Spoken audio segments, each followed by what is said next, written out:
After previously refusing to surrender, Yevgeny Prigozhin, the chief of the Wagner private military company, made an announcement that his forces were reversing their march toward Moscow.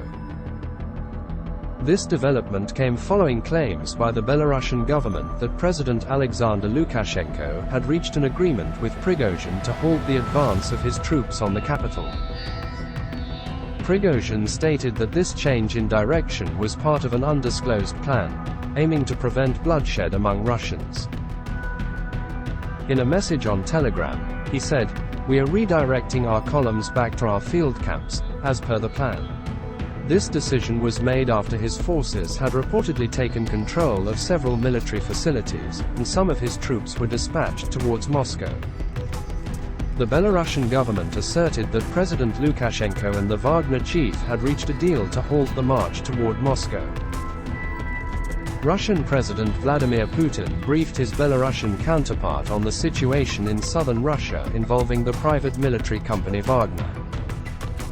A joint agreement on actions was reached between the two heads of state. Prigozhin had previously voiced criticism of Russia's military leadership and their handling of the conflict in Ukraine, but he had refrained from directly criticizing Putin. However, this stance appeared to change on Saturday. Faced with an alarming escalation of tensions that had been brewing for months, President Putin addressed the nation, describing Wagner's actions as a betrayal of the country and its people. He vowed that those who chose treachery, armed mutiny, blackmail, and terrorist methods would face punishment and be held accountable to both the law and the Russian people. The president characterized the events as an insurrection.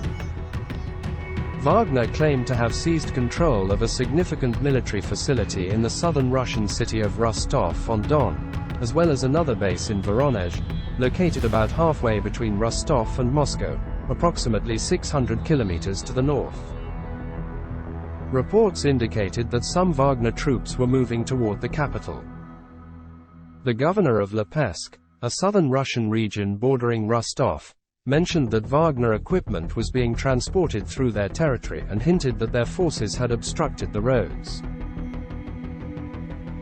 The clash between Prigozhin and Moscow represented a dangerous showdown between a deranged leader commanding a ruthless gang and a mafia-like figure controlling the Kremlin and distributing Russia's wealth among his close associates. However, the turmoil and vulnerability within Russia can be seen as a positive development for the rest of the world.